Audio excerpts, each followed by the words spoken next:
افریقہ کے اندر یہ جتنے عرب ملک ہے وہ بھی خلافت عثمانیہ کے اندر آتے تھے، یہاں تک کہ یورپ کے اندر بھی کچھ ملک آج بھی باقی تھے جو خلافت عثمانیہ کے انڈر میں تھے۔ لیکن وہی خلافت عثمانیہ جو شاعر نے کہا ہے نا، علامہ اقبال نے، کہ چاک کر دی ترک ناداں نے خلافت کی قبا، سادگی اپنوں کی دیکھ اوروں کی عیاری بھی دیکھ۔ انہوں نے مصطفیٰ کمال پاشا کو کھڑے کیا اور مصطفیٰ کمال پاشا کے کاندھوں پہ بندوق رکھ کر پوری خلافت عثمانیہ تو گئی ہی گئی، اس کے علاوہ ترکی بھی ایک ایسے آدمی کے ہاتھوں میں دے دیا جو پوری طرح سے ملحد تھا، اور جیسے ہی ترکی کی کمان اس انسان کے ہاتھ میں آئی تو تمام جو اسلامک شعائر تھے اس نے ان کے اوپر پابندی لگا دی۔ جہاں جہاں پہ بھی عربی کے بورڈ تھے ان کو مٹا دیا جائے، اذان وہ عربی زبان میں نہیں دی جائے گی، حجاب یہ اسلامک کلچر ہے اور ہمارے یہاں تو پوری آزادی ہے، اس کے اوپر پابندی، حجاب پہننے کے اوپر پابندی لگا دی گئی،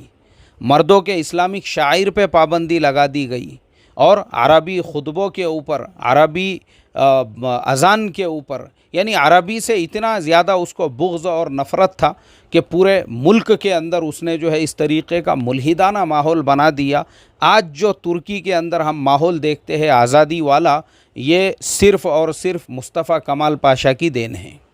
اللہ حفاظت فرمائی۔ اس کے بعد میں یہ جو علاقہ ہے نا جس کی وجہ سے اتنے مسائل چل رہے ہیں، فلسطین، اسرائیل اور یہ سارے مسئلے مسائل، تو چونکہ خلافت عثمانیہ کو انہوں نے توڑ کر خود خلافت عثمانیہ کے بہت سے ملکوں پہ انہوں نے قبضے کر دیے، تقسیم کر دیے آپس میں انہوں نے، اور جو برٹش ایمپائر ہے پھر یہ پورا علاقہ ان کے انڈر میں آ گیا، فلسطین کا یہ پورے علاقے کے اوپر وہ قابض ہو گئے۔ اور جب سیکنڈ ورلڈ وار کا ٹائم آیا تو چونکہ یہ جو درمیان کا وقت گزرا یہودیوں کے لیے سب سے زیادہ تکلیف والا یہ زمانہ تھا، اور پھر سیکنڈ ورلڈ وار میں وہی ہوا کہ دنیا جو ہے وہ دو ٹکڑوں میں بڑھ گئی۔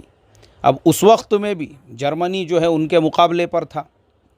اب جرمنی ان کے مقابلے پر ہے اور سب سے زیادہ یہودیوں پہ ظلم جو ہے وہ جرمنی کی طرف سے ہی ہوا۔ اب سب سے زیادہ ظلم جب جرمنی کی طرف سے ہوا کیونکہ ہٹلر نے پولینڈ کے اوپر قبضہ کر لیا تھا، اور پولینڈ وہ ملک تھا جہاں کی 50% سے زیادہ آبادی جو ہے وہ یہودیوں کی تھی، اور اس نے وہ 50% کو بھی ختم کر دیا۔ اب ان میں سے جو بچے کچے اور یورپ کے دیگر ملکوں میں جو بچے کچے تھے ان کی بھی ایک یونین تھی یہودیوں کی بھی، تو یہودیوں کی جو یونین تھی اس نے برٹش ایمپائر کے سامنے گھٹنے ٹیک کر ان سے بہت ہی منت و سماجت کی کہ کسی بھی طریقے سے اسرائیل جس کا وعدہ برسوں سے تم ہمارے ساتھ میں کرتے آ رہے ہو، وہ کم سے کم اتنا زمین کا ٹکڑا تم ہم کو دے دو تاکہ پوری دنیا میں یہ جو یہودی جوتے کھاتے پھر رہے ہیں ان کو ایک اپنا ملک مل جائے، ان کو ایک اپنی سرزمین مل جائے۔ تو برٹش ایمپائر کے خزانے سیکنڈ ورلڈ وار کی وجہ سے خالی ہو چکے تھے۔ انہوں نے کہا کہ ٹھیک ہے ہم آپ کو دیں گے لیکن آپ لوگ ہم کو فائنینشیل سپورٹ کرو۔ اب یہودیوں نے اپنے پورے خزانوں کے منہ کھول دیے ان کے لیے، اور نتیجہ ہمارے سامنے ہے۔ سیکنڈ ورلڈ وار کے اندر جاپان کو شکست ہو گئی، جرمنی کو شکست ہو گئی،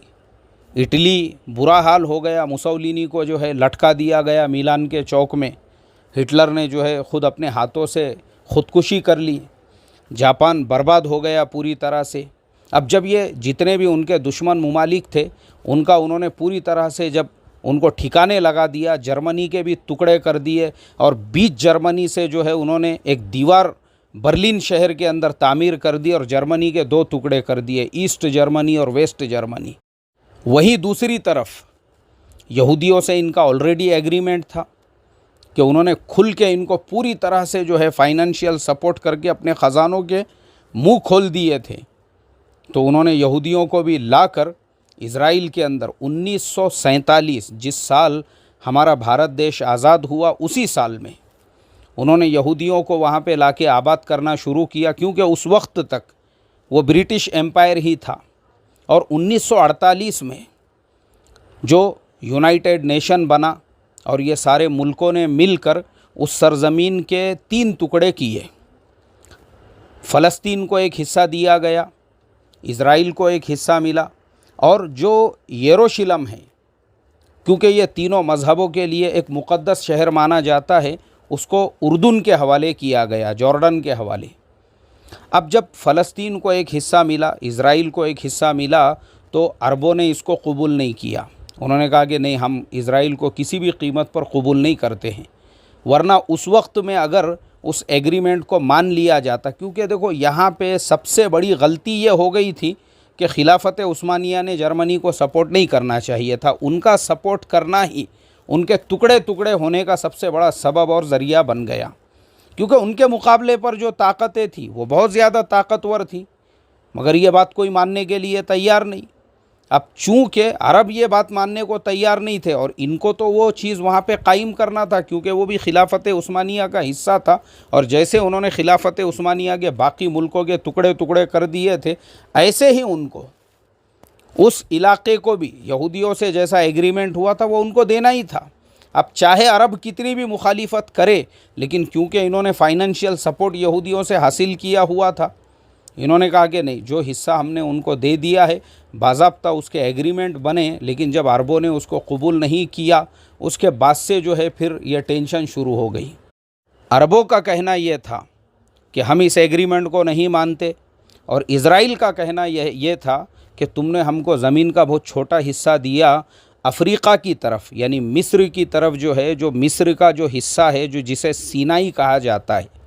وہ حصہ نہر سوئس تک، یعنی جو سوئس کینال ہے، آج سے 1.5 مہینہ پہلے جس کے اندر ایک جہاز جو ہے آڑا پھنس گیا تھا، جس پہ ہم نے ایک سبق بھی دیے تھے اللہ تعالیٰ کی قدرت کے عنوان سے، تو جو لوگ ہمارے اسباق پابندی سے سنتے ان کو یاد ہوگا۔ بہرحال وہ جو نہر سوئس ہے، جس کی وجہ سے مصر کی گورنمنٹ کو بلینوں ڈالر ہر سال کی آمدنی اور انکم ہوتی ہے، اسرائیل نے کہا کہ نہر سوئس تک ہم کو یہ زمین کا حصہ بڑھا کر دیا جائے، لیکن امریکہ اور یونائٹڈ نیشن نے کہا کہ نہیں، جتنا اب تم کو مل گیا ہے اسی پر تم صبر و تحمل کرو اور اسی حصے کو تم سنبھالو۔ اور وہ پورے علاقے پر اقوام متحدہ یعنی نیٹو کی جو آرمی ہے، فوج ہے، وہ پورے علاقے کے اندر ابھی تک موجود تھی۔ حالات نہیں بگڑنا اس لیے کیونکہ حالات وہاں پہ آئے دن بگڑتے رہتے تھے۔ اسرائیل کی اپنی کوئی فوج نہیں تھی، لیکن اسرائیل نے بنتے ہی ایک ایسا قانون بنایا تھا کہ وہاں کا رہنے والا جو ہر شہری ہے اس کو 3 سال تک آرمی کی ٹریننگ لینا ضروری ہے۔ تو ان کا اپنا جو ہر شہری تھا اس کو آلریڈی انہوں نے 3 سال کی ٹریننگ دی ہوئی تھی، ان کی اپنی باضابطہ ابھی تک کوئی آرمی نہیں بنی تھی۔ 1967 یونائٹڈ نیشن نے نیٹو کی جو آرمی تھی اس کو واپس بلا لیا کہ چلو اب وہ علاقے میں حالات سازگار ہو چکے ہیں۔ لیکن اسی وقت میں رشیا کے ذریعے سے مصر کے جو صدر تھے جمال عبد الناصر، ان کو یہ اطلاع دی گئی کہ یہ نیٹو کی آرمی تو چلی گئی، مگر اب اسرائیل امریکن آرمی کو اپنے ساتھ میں لے کر جو سوئس کینال تک کا حصہ ہے، جسے سینائی کہا جاتا ہے، اس پہ قبضہ کرنے کے لیے آگے بڑھنے والا ہے۔ اس سے پہلے کہ اسرائیل آگے بڑھے، تم لوگ ہی اسرائیل کے اوپر اٹیک کر دو۔ جمال عبد الناصر، ان کے خلاف پورے ملک میں مظاہرے ہو رہے تھے، ان کو ہٹانے کی مانگ ہو رہی تھی۔ انہوں نے کہا کہ یہ اپنے آپ کو ثابت کرنے کا ایک بہترین موقع ہے میرے پاس کہ میں پورے ملک کو بتاؤں کہ میں نے کیسے اسرائیل کو جو ہے دانتوں چنے چبوا دیے۔ اس لیے انہوں نے کیا کیا، اپنے ساتھ میں جارڈن یعنی اردن کو بھی لے لیا، اور ملک شام کو بھی اپنے ساتھ میں لیا، اسی طرح سے عراق بھی ان کے ساتھ میں تھا۔ ایسے یہ 4 ملکوں کا جو گروپ تھا، انہوں نے مل کر پوری تیاری کر لی کہ اب ہم کو اسرائیل کے اوپر اٹیک کرنا ہے، حملہ کرنا ہے، اور انہوں نے جنگ کا اعلان بھی کر دیا۔ جون 1967 انہوں نے جنگ کا اعلان کیا، اور جنگ کا اعلان کرتے ہی ادھر اسرائیل بھی وہ پوری طرح سے الرٹ ہو گیا۔ اب دونوں طرف ان کے پاس میں 2.5 لاکھ کی آرمی تھی، چاروں ملکوں کی ملا کر 2.5 لاکھ کی فوج۔ ادھر اسرائیل کے پاس فوج تو تھی نہیں، لیکن اس نے اپنے ہی ملک کے وہ لوگ جن کو 3 سال کی ٹریننگ دی جا رہی تھی، کیونکہ باضابطہ ابھی تک ان کی آرمی پوری تیار نہیں ہوئی تھی، تو ایسے جو لوگ ہیں، ایسے ہی لوگوں کو، ان تمام لوگوں کو جمع کر کے اپنی 1,00,000 کی فوج انہوں نے بھی تیار کر لی۔ انہی لوگوں میں سے بہت سارے ایسے تھے جو پلین بھی چلا سکتے تھے، کیونکہ باضابطہ ان کی ابھی تک کوئی مکمل آرمی نہیں بنی تھی، لیکن انہوں نے بھی جو ہے تقریباً 250 ایئر کرافٹ کا انتظام کیا۔ اور دوسری طرف یہ جو الائٹ پاور تھا، ان کے پاس میں تقریباً 950 جہاز تھے، اور انہوں نے یہ پوری تیاری کر لی تھی کہ یہ ہمارے 950 جو جہاز ہے، اس کے ذریعے سے ہم کو 6 جون 1967 کو صبح کے وقت میں اسرائیل کے اوپر اٹیک اور حملہ کر دینا ہے۔ ادھر دوسری طرف 5 جون کو اسرائیل کے جو جتنی بھی نیوز ایجنسیز تھی، ان کے ذریعے سے یہ اعلان کیا گیا کہ اسرائیل ابھی فی الحال بہت بڑی پریشانی میں ہے، اس لیے کہ ایئر کرافٹ اڑانے والے اس کے جتنے بھی پائلٹ تھے وہ سارے کے سارے فی الحال کام پر نہیں ہیں، اور کوئی بھی ان کے پاس میں ایئر کرافٹ اڑانے والا نہیں ہے، جس کی وجہ سے وہ پریشان ہیں۔ مطلب یہ ہے کہ اس نے اپنے دشمن کو یہ میسج دیا، یہ پیغام دیا جھوٹا، کہ وہ فی الحال ایک ٹربل کو فیس کر رہا ہے، پوری طرح سے تیار نہیں ہے ان کا مقابلہ کرنے کے لیے، تاکہ یہ خوش ہو جائے اور ان کو ایسا لگے کہ واقعی میں بھی ہم بہت پاور کے اندر ہے، اب تو ہم یوں اس کو پوری طرح سے جو ہے چنے چبوا سکتے ہیں۔ لیکن یہ جنگ کا اس کا ایک حربہ تھا جس کو یہ چاروں مسلم ملک سمجھ نہیں سکے، اور اسی کا فائدہ اٹھا کر یہ بے ہوشی کے اندر رہے کہ دشمن کے پاس تو پلین اڑانے والا بھی کوئی نہیں ہے۔ یہی حالت کے اندر انہوں نے جو ہے 5 جون 1967 کی رات میں ہی اپنے سارے پلینز اڑا کر، اور اس طریقے سے پلین اڑائے گئے کہ مصر کا جو رڈار ہے، وہ رڈار کے اندر وہ نہ آ سکے، بلکہ زمین سے صرف جو کم سے کم فاصلے کی اونچائی پہ اڑا سکتے ہیں، جو رڈار میں نہ آ سکے، ویسے فاصلے کی اونچائی کے اوپر انہوں نے وہ پورے پلینز اڑائے، اور ان کو مصر کا قاہرہ ایئرپورٹ، جہاں پہ یہ سارے جہاز ریڈی تھے، صبح میں ہی اسرائیل کے اوپر اٹیک اور حملہ کرنے کے لیے، انہوں نے رات میں ہی جو ہے اس کے اوپر جا کے اٹیک اور حملہ کر دیا، جہازوں کو برباد کر دیا، پورے رن وے کو اکھاڑ دیا، اور وہ اکھاڑنے کے بعد میں اس رن وے کو اس قابل بھی نہیں رکھا وہاں کے جہازوں کو اور وہاں کے پائلٹس کو کہ وہ ایئر کرافٹ کے ذریعے سے ان کے اوپر ایئر اسٹرائک کر سکے۔ 950 جہاز ہونے کے باوجود انہوں نے ان کو پوری طرح سے نیست و نابود کر دیا، اور پھر دوسرے دن سے زمینی جب لڑائی بھی شروع ہو گئی تو اس طریقے سے انہوں نے لڑائی لڑی کہ صرف 6 دنوں کے اندر اسرائیل نے وہ جو سینائی تک کا حصہ وہ لوگ مانگ رہے تھے کہ نہر سوئز ان کے کنٹرول میں دے دیا جائے، وہاں تک وہ پہنچ چکے تھے۔ انہوں نے نہر سوئز کو اور سینائی کا پورا حصہ، یہ سارے نقشے میں جوڑ دوں گا ساتھ میں، تو آپ کو سمجھ میں آ جائیں گا کہ دیکھو یہ جو سینائی کا حصہ آپ کو دوسرے نقشے میں نظر آ رہا ہے، اسرائیل کا جو بڑا نقشہ، اس میں آپ دیکھ سکتے ہیں کہ سینائی تک کا پورا حصہ، وہ پورے حصے کے اوپر انہوں نے قبضہ کر لیا۔ ملک شام کی جو گولان کی پہاڑیاں ہیں، اس کے اوپر انہوں نے قبضہ کر لیا۔ اور آپ کو بتا دوں کہ اس وقت تک یہ جو یروشلم پورا شہر ہے، یہ جارڈن کے انڈر میں ہوا کرتا تھا، یہ پورا شہر، اس کے اوپر بھی انہوں نے قبضہ کر لیا، اس لیے کہ اسرائیل کی پہلے سے یہ تمنا تھی کہ یروشلم کو ہی اپنا کیپٹل بنانا ہے، اس لیے انہوں نے یہ پورے کے پورے شہر کو بھی اپنے قبضے میں لے لیا۔ اور 6 دنوں کے بعد جب جنگ کا نقشہ سامنے آیا تو پتہ چلا کہ جو یہ چاروں ملک تھے، ان کے 20,000 سے زیادہ سپاہی مارے جا چکے تھے، آدھے سے زیادہ جہاز برباد ہو چکے تھے، اسرائیل کے صرف 800 سپاہی اس کے اندر مارے گئے۔ اور جمال عبد الناصر، انہوں نے جنگ سے پہلے اعلان کیا تھا، بولے ہم فرعونوں کی اولاد ہے، اور ہم فرعونوں کی اولاد یہ مٹھی بھر اسرائیل کو تو دریائے نیل کے اندر ڈبا دیں گے۔ یہ ان کے متکبرانہ جملے تھے، اور اس طرح سے انہوں نے اپنے آپ کو، یعنی ہم مسلمان یہ سوچ کر یہ سمجھتے ہیں کہ واقعی میں بھی یار یہ عرب تو صحابہ کی اولاد ہے، اور یہ تو انبیاء کی اولاد ہے، اور ماشاءاللہ یہ وہ سرزمین اور وہ علاقے ہیں جہاں پہ جو ہے اللہ تعالیٰ نے ایسے انبیاء علیہم السلام کو نازل فرمایا تھا، لیکن ان کو اس سے کچھ لینا دینا نہیں ہے۔ وہ جمال عبد الناصر کے خیالات، اس نے یہ نہیں کہا کہ ہم حضرت موسیٰ علیہ السلام کی امت ہے، یا ہم جو ہے انبیاء کی اولاد ہے، اس نے کہا ہم فرعونوں کی اولاد ہیں۔ اور ہم فرعونوں کی اولاد تو اسرائیل کو دریائے نیل کے اندر ڈبا دیں گے۔ اللہ حفاظت فرمائے میرے محترم دوستو، میں جو آپ کو یہ شعر کی تشریح بتا رہا ہوں نا، کہ وہ دور بھی دیکھا ہے، تاریخ کی آنکھوں نے، لمحوں نے خطا کی تھی، صدیوں نے سزا پائی۔ اللہ حفاظت فرمائے۔ پھر کیا ہوا؟ پھر یہ پورے علاقے پہ اسرائیل قابض ہو گیا، لیکن پھر یونائٹڈ نیشن نے مداخلت کی، اور یونائٹڈ نیشن نے اسرائیل کو سمجھایا، اور یونائٹڈ نیشن نے یہ کہا کہ نہیں یہ تمہاری دادا گیری نہیں چلیں گی، ٹھیک ہے تم لوگوں میں آپس میں جو ہے لڑائی جھگڑے ہو گئے اور تم نے آپس میں جنگ لڑنی، لیکن تم کو واپس جانا پڑے گا، جتنا علاقہ تمہارا ہے تم کو وہیں جانا پڑے گا۔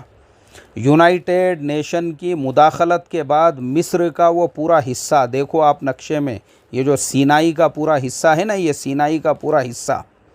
یہ پورا حصہ پھر اسرائیل نے ان کو واپس دے دیا، اور جو ابھی اس کا جو نقشہ ہم کو نظر آ رہا ہے دوسری طرف، دوسرا نقشہ یونائٹڈ نیشن نے جو علاقے اس کو دیے تھے وہ اس میں آ گیا، لیکن یروشلم شہر جو اردن کا حصہ ہوا کرتا تھا اب وہ فلسطین کے اندر آ گیا۔ ایسے ہی جو گولان کی پہاڑیاں ہیں، وہ پہاڑیاں بھی اسرائیل نے آج تک چھوڑا نہیں ہے، جو سیریا کی جو پوری اس کے قبضے میں آ چکی ہے، لیبنان کے کچھ حصے اس طریقے سے جو ہے یہ پورے، یعنی اس کو فائدہ ہی ہوا اس کے اندر۔ اللہ حفاظت فرمائے محترم دوستو، یہ کیسا ہے، یہ جو جوشیلے اور جذباتی لوگ ہیں نا، ان کو ایسا لگتا ہے بیچاروں کو کہ بس جنگ لڑنا مطلب ایسا ہے کہ کامیابی تو ہم کو ہی ملنے والی ہے۔ یہ جو خیالات ہے، یہ خیالات اسے کہتے ہیں بغیر تیاری کے، آپ کو تیرنا آتا نہیں ہے، آپ نے کپڑے نکالے اور سمندر کے اندر کود گئے تو اس کا نتیجہ کیا ہوگا؟ سوائے موت کے اور کوئی نتیجہ ہونے والا نہیں۔ اسے کہتے ہیں اپنے ہاتھوں سے خودکشی کرنا۔ نہ آپ کی کوئی تیاری ہے، نہ آپ کے پاس کوئی پلاننگ ہے، نہ آپ کی کوئی اسٹریٹجی ہے، اور کوئی آدمی اگر اس طریقے سے سمجھانے جائے یہ خود اسرائیل کا ایجنٹ ہے، یہ سعودی کا ایجنٹ ہے، کیوں؟ اس لیے کہ جوش اور جذبات میں جو سمجھنے والی باتیں ہیں وہ سمجھنے کو ہم تیار نہیں رہتے۔ اللہ حفاظت فرمائے، اللہ حفاظت فرمائے، اللہ حفاظت فرمائے۔ وہ فارسی کا جو شعر ہے نا کہ بعد از خرابی بسیار، ہمارے سمجھ میں کب آتا ہے؟ جب سب برباد ہو جاتا ہے، اس کے بعد آنکھیں کھلتی ہے اور پھر سمجھ میں آتا ہے ارے نہیں یار، ایسا کرتے تھے تو اچھا رہتا تھا، ویسا کرتے تو اچھا ہوتا تھا۔ اس لیے جو مسائل بات چیت سے حل ہو سکتے ہیں، جو مسائل بات چیت سے حل ہو سکتے ہیں، جنگ اس کا حاصل نہیں ہے۔ آج پورے یورپ میں جا کر دیکھو، کوئی بھی یورپ کے ملک کوئی ایک دوسرے سے آج جنگ نہیں لڑ رہا ہے۔ وہی جرمنی جس پولینڈ کے ساتھ، جس پہ اس نے پورا قبضہ کر لیا تھا، جس پولینڈ کے اوپر، جس رشیا کے اوپر، آج اسی رشیا، اسی جرمنی کے درمیان میں کوئی بارڈر نہیں ہے، اسی پولینڈ، اسی جرمنی کے درمیان کوئی بارڈر نہیں۔ پورے یورپ کے ملکوں کے درمیان میں، یہ جو یورپین یونین کے جو سارے ملک ہے، ان ملکوں کے درمیان میں بھی کوئی بارڈر نہیں ہے ان کے درمیان میں، بلکہ ماسکو سے روزانہ 2 ٹرینیں برلن کے لیے چلتی ہے، ٹرینیں، روڈ راستے پورے کھلے ہوئے ہیں، یورپ کے لوگ ایک دوسرے کے ملکوں میں جا سکتے ہیں، آ سکتے ہیں۔ اللہ حفاظت فرمائے۔ کیوں ایسا ہوا؟ کیونکہ first world war, second world war لڑنے کے بعد میں ان کو خود پتہ چل گیا کوئی فائدہ نہیں ہے، کوئی حاصل نہیں ہے، کچھ نہیں کر سکتے تم جنگ کے ذریعے سے سوائے بربادی کے، اور یورپ وہ بربادی دیکھ چکا ہے کہ جنگ لڑنے میں۔ آج اس کے بعد سے اگر آپ دیکھیں گے پورے یورپ کے اندر آپ کو، لیکن دوسری طرف اب ہم ادھر آ جاتے ہیں ہمارے عرب ملکوں کی طرف، تو یہاں پہ ایران اور عراق کے درمیان میں کئی سالوں تک آپس میں جنگ لڑتے رہے، 80,000 سے زیادہ مسلمان ایک دوسرے کے ہاتھوں مارے گئے۔ پچھلے 10 سالوں سے سیریا کے اندر حالات بگڑے ہوئے ہیں، افغانستان کے اندر جا کر دیکھیں گے تو وہاں پہ حالات خراب ہیں۔ اللہ حفاظت فرمائے میرے محترم دوستو، اللہ حفاظت فرمائے۔ یہ حالات سے ہم نے ابھی تک عبرت نہیں حاصل کی ہے، پھر بھی ہم جوش میں، جذبات میں، ہم کو صرف اسرائیل کو سبق سکھانے کا ہے جس کے پاس میں نیوکلیئر پاور ہے۔ یہ معلوم ہی نہیں ہے ہم کو جس کے پاس میں آٹومیٹیکلی ویپنس ہے، جس کے پاس میں بایولوجیکل ویپنس ہے، اور پھر بھی ہم جہاد اور قتال سے کم پر ماننے کو تیار نہیں ہے، بدر اور احد سے نیچے تو بات کرنے کو بھی تیار نہیں ہے۔ اللہ ہم کو فہم اور بصیرت عطا فرمائیں۔ دیکھو جو کرنے کا کام ہے نا، کرنے کا کام، جو کرنے کا کام ہے، کرنے کا کام، اگر یہ عرب جب سے اسرائیل بنا ہے تب سے لے کر آج تک بھی وہ کام کرتے آتے تھے نا، تو یہ 100% اسرائیل کو مسلمان بنا دیتے تھے۔ اور وہ کرنے کا کام یہ تھا کہ ان میں جا کے آپ ان کو ارے دشمن مت سمجھو، بلکہ اپنا مدعو سمجھو ان کو۔ اگر یہی مسلمان ان کو مدعو سمجھتے تھے اور یہ سوچتے تھے کہ وہ جو یہودی بھی ہے، یہودی وہ بھی اسی اللہ کو مانتے ہیں جس اللہ کو مسلمان مانتے ہیں، وہ یہودی بھی حضرت ابراہیم علیہ السلام کو اپنا باپ مانتے ہیں، وہ پوری کی پوری قوم حضرت یعقوب علیہ السلام کی اولاد ہے۔ ہم مسلمانوں میں سے بہت سو کو شاید یہ بھی پتہ نہیں ہوگا کہ اسرائیل جو ہے وہ خود حضرت یعقوب علیہ السلام کا نام ہے، باضابطہ قرآن کے اندر تذکرہ ہے ان کا، اور قرآن کے اندر بھی یا بنی اسرائیل یا بنی اسرائیل کئی جگہوں پہ اللہ نے ان کو مخاطب کیا ہوا ہے۔ انبیاء کی اولاد ہے وہ، حضرت ابراہیم علیہ السلام کی اولاد ہے، حضرت یعقوب علیہ السلام کی نسل سے ہے وہ وہی یہودی ہے وہ جن کا ذبیحہ ہم مسلمانوں کے لیے حلال ہے۔ پتہ ہونا چاہیے ہم کو، ہم مسلمانوں کے لیے اگر ہم گوشت لینے کے لیے کسی دکان پر جاتے ہیں اور دکان والا اگر مشرک ہے وہ ہمارے لیے حلال نہیں ہے، لیکن اگر وہی دکان والا عیسائی یا یہودی ہے وہ بالکل ہمارے لیے حلال ہے۔ کیوں ہے حلال؟ کیونکہ ان کا خدا وہ بھی اسی اللہ کو مانتے ہیں جن کو ہم مانتے ہیں۔ اختلاف تو ہمارے اور ان کے درمیان میں انبیاء کا ہے۔ ہم مسلمانوں کو یہ مسائل ہی نہیں پتہ ہے کہ وہ یہودی کی بیٹی مسلمان اس سے نکاح کر سکتا ہے، وہ چاہے اپنے یہودی مذہب پہ باقی رہے، وہ چاہے اپنے عیسائی مذہب پہ باقی رہے